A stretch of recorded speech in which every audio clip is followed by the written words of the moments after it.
कहते हैं इंसान के अंदर जज्बा और जुनून हो और कुछ कर गुजरने की चाहत हो तो वह अपनी मंजिल जरूर पा लेता है।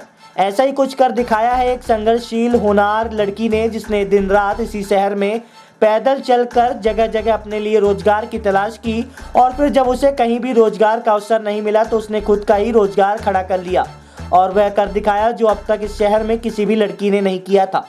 जी हाँ, हम बात कर रहे हैं सतना की निवासी रेशमा द्विवेदी की, जो कक्षा 12वीं तक पढ़ी है और घर की आर्थिक स्थिति अच्छी न होने के कारण वह रीवा आ गई, जहां वह अनंतपुर में रहती है और यहां उन्होंने रोजी रोटी की तलाश शुरू की। रेशमा ने बताया कि वह 5 बहनें हैं और उनके पिताजी सतना में पंडिताई करते हैं। सतना से वह रीवा रोजगार की तलाश में आई थी, लेकिन दिन रात मेहनत करने के बाद भी उन्हें रोजगार कहीं नहीं मिला। इसके बाद उन्होंने अपनी इच्छा शक्ति से खुद का ही रोजगार करने की योजना बनाई और उन्होंने ई ऑटो रिक्शा चलाने का मन बनाया।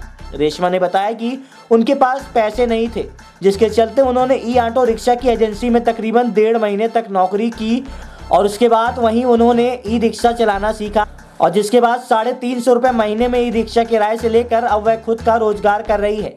रेशमा ने बताया कि रोजाना वह 200 से 300 रुपये दिन भर की मेहनत के बाद बचा लेती है। उन्होंने कहा कि जब वह अपने घर वालों को ई रिक्शा चलाए जाने की जानकारी दी तो घर वालों ने तकरीबन 4 महीने तक उनसे किसी भी प्रकार की बातचीत नहीं की, लेकिन अब उनके घर वाले भी खुश हैं और उन्हें उनके ऊपर पूरा भरोसा है। रेशमा ने कहा कि कोई भी व्यक्ति अगर संघर्ष करके इच्छा शक्ति मन में बना ले तो उसे सफलता जरूर मिलती है। उन्होंने कहा कि वह सुबह 10 बजे ई रिक्शा लेकर निकलती हैं और शाम तक में पर्याप्त कमा लेती हैं। रेशमा ने कहा कि लड़कियों को वैसे भी घर से निकलने नहीं दिया जाता, लेकिन आज लड़कियां बहुत तेजी से आगे बढ़ रही हैं।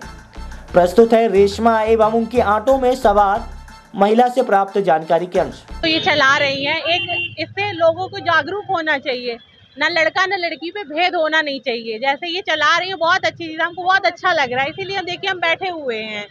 ये आई है, ये भी देखिए बैठ रही है, बहुत अच्छी चीज़ है और भी लोगों को ये करना चाहिए। भीख मांगने से अच्छा है कि मेहनत की कमाई करनी चाहिए। क्या नाम है आपका, कहाँ से रहने वाले हैं? रेशमा द्विवेदी मेरा नाम है। सतना जिले से प्रॉपर बिलोंग करती हूँ मैं। रीवा में कहाँ रहते हैं? रीवा में यूनिवर्सिटी में रहती हूँ। आप ये ऑटो रिक्शा आप कैसे चला रही हैं, क्या ऐसी मजबूरी है और आप कब से चला रही हैं, ये कब से शुरुआत की? 2022 रामनवमी से स्टार्ट की हूँ मैं।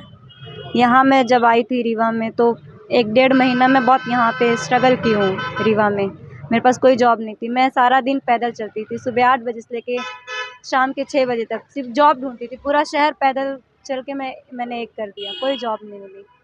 फिर निकला करती थी तो देखा करती थी कि एक गाड़ियाँ खड़ी हैं लोकल। मैं वहाँ पे एक बार गई, उड़ान एजेंसी है, सबसे पहले मैं वहीं पे गई और मैंने कहा कि मुझे ऑटो चलाना है। बस कुछ नहीं कहा, बस ये कहा कि मुझे ऑटो चलाना है। तो उनका पहला सवाल था कि आपको चलाना आता है? तो मैंने कहा कि हाँ चलाना आता है, लेकिन हाथ साफ नहीं है, क्योंकि बाइक और एक्टिवा वगैरह चलाती थी तो इतना पता था कि ये भी उन्हीं के जैसा होता है। तो वहाँ पे रही, 10 दिन सीखी इसको बाकायदा और उसके बाद 1.5 महीना वहाँ पे जॉब भी की और फिर उसके बाद मुझे ऑटो मिला और फिर मैंने चलाना शुरू कर दिया। किराए से चलाती हूँ, 350 डेली। कितना पैसे हैं आपके घर में, कितने लोग हैं, पिताजी क्या करते हैं आपके? पापा मेरे पंडिताई करते हैं। कितने लोग हैं आप? हाँ 5 बहनें हैं। बहनें? डेली की इनकम मतलब ये है कि 100-200 रुपये मुझे बच जाता है। बाकी मंडे के दिन हो जाती है, क्योंकि मंडे के दिन काफ़ी पब्लिक बाहर निकलती है। दूसरी बात ये है कि पब्लिक का साथ नहीं मिलता है, क्योंकि मैं अभी शहर में पहली लड़की हूँ, अभी कोई लड़की आई नहीं है। ये अलग बात है कि जल्दी आएगी। तो पब्लिक का सपोर्ट इतने अच्छे से नहीं मिलता जैसे मिलना चाहिए।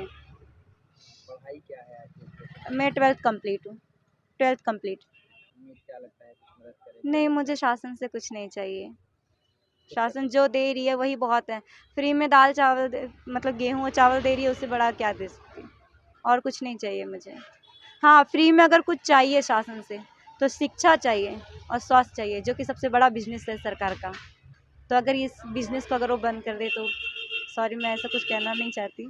सरकार से डायरेक्ट पंगा नहीं लेना चाहिए। महिलाओं को क्या संदेश देना चाहती हैं आप? सिर्फ महिलाओं को ही नहीं, मैं सबको संदेश देना चाहती हूँ कि अगर कोई लड़की बाहर निकलती है तो आसानी से नहीं निकलती, क्योंकि लड़कियों को हमेशा से राजकुमारी की नज़रों से देखा जाता है। और कोई लड़की अगर निकलती तो जाहिर सी बात है उसके कुछ अपने एम्बिशंस है। ये अलग बात है कि मैं नहीं पढ़ी हूँ ज़्यादा, तो जो मेरे लाइक मुझे जो सही लगा, क्योंकि आप 12th कंप्लीट हैं, अगर आपको कंप्यूटर नहीं आता है तो आपको ज़्यादा से ज़्यादा 4,000 5,000 की जॉब मिलेगी सुबह 10 से लेकर रात में 10 बजे तक। जो आपको जॉब दे रहा है वो ये नहीं सोचेगा कि आप लड़की हैं, रात में 10 बजे आपको नहीं छोड़ना चाहिए, शाम के 6-7 बजे छोड़िए ताकि आप समय से घर पहुँच जाएँ। और देने को सिर्फ 6,000 और 10 बजे की है। 10 बजे अगर मैं 10:30 बजे पहुँच रही हूँ, 3 दिन अगर महीने में मैंने कह दिया तो मुझे निकाल देंगे। तो उससे बेस्ट है कि मैं ये गाड़ी चलाऊँ। कम मिल रहा है ठीक है, अगर मुझे लग रहा है कि मुझे जल्दी जाना चाहिए तो मैं जल्दी रखती हूँ, क्योंकि सामने वाले को सिर्फ पैसों से लेना देना है। उन्हें पैसा दो, अपना काम ख़त्म। तो जॉब करने से बेटर है। और फिर कौन है हमको डाँटने लगते हैं, अच्छा नहीं लगता ना। आप लड़की को जॉब दे रहे हो, सिर्फ जॉब दे रहे हैं, आप उसको पैसे क्यों दे रहे हो? क्योंकि वो काम करती है, फ्री में तो आप पैसे दे नहीं रहे हो। जॉब बाप बन के डाँटने लगते हो, तो जॉब करने से बेहतर है अपना खुद का बिज़नेस करना। सुबह 10 बजे, शाम को? शाम को बस जैसे बैटरी ख़त्म हुई वैसे चले जाते हैं। और घर वालों को लेके आपको कितना सपोर्ट करते हैं? पहले नहीं था, जब मैंने बताया था कि मैं ऑटो चला रही हूँ, क्योंकि ज़ाहिर-सी बात है हर फैमिली अपने बच्चों के प्रति बहुत सिक्योर रहती है। उन्हें लगता है हमारा बच्चा करे तो कुछ बड़ा करे, और ऑटो चलाना उन्हें बिल्कुल अच्छा नहीं लगता था। फिर दूसरी बात, अभी तक शहर में से कोई थी भी नहीं, मुझसे शुरुआत हुई शहर में भी, मैं ही हूँ चलाने वाली। तो उन्हें अच्छा नहीं, मेरे पापा 3-4 महीने मुझसे बात भी नहीं किए। हालाँकि अब सब कुछ नॉर्मल है, बात भी करते हैं अब।